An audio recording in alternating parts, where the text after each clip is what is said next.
Printing ni biasalah, print dulu, bayar kemudian, lepas tu lupa. Perniagaan ni adalah satu sukan yang lasak. Dalam selama tempoh 5 tahun lah, lebih kurang 5 tahun kan. Okay, apakah cabaran yang Tuan Asfar tempuhi dalam dunia percetakan ni? Adakah daripada segi perniagaan tu sendiri, ataupun dia sebenarnya lebih kepada macam mana nak uruskan bahagian percetakan tu sendiri? Okey Ji, saya kongsikan sikit je pengalaman saya. Dia sebenarnya dia ada 4 benda yang kita kena tahu. Okay. Satu, buat duit. Okay. Yang kedua, urus duit. Okay. Yang ketiga, buat bisnes. Okay. Yang keempat, urus bisnes. Okay. Okay. Menarik ni. Menarik kan? Kalau kita buat duit, okay, baru kita boleh urus duit. betul. Tapi kalau kita belajar urus duit, kita tak tahu macam nak buat duit. Betul. Apa benda yang kita nak urus kalau duit ni tak ada? Betul? Ya, betul. Sama juga kalau kita belajar urus bisnes, tapi tak ada bisnes yang kita buat pun tak guna.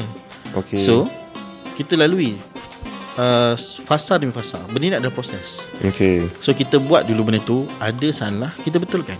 Okay. Banyak cabaran je. Macam saya cakap tadi, selama ni kita tak pernah tahu pun kita menjualan berapa. Ada orang tak bayar. Printing ni biasalah, print dulu, bayar kemudian, lepas tu lupa. Betul lah. Itu normal lah. Lepas tu nak minta bayaran pula, kawan tu tak baca lah. Ya, kemudian dia punya kemudian ada saja alasan dia. Macam-macam alasan.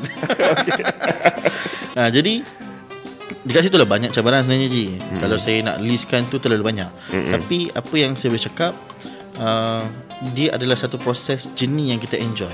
Okay. Sebab samalah sebelum ni, kalau kita lahir kan, kita lahir ke dunia, keluar dari rahim mak kita, adakah kita terus boleh berjalan dan bercakap?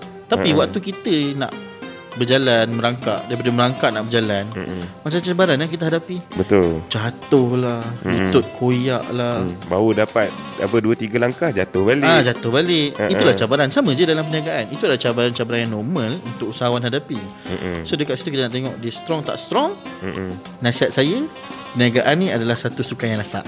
So dalam sukan lasak ni, tak semua orang boleh join aktiviti sukan lasak ni. So kalau orang tanya, bisnes ni macam mana perumpamaan dia, saya boleh cakap, bisnes ni satu sukan yang lasak. So tak semua orang boleh masuk. Macam itulah, tak semua orang boleh adapt dengan sukan tu.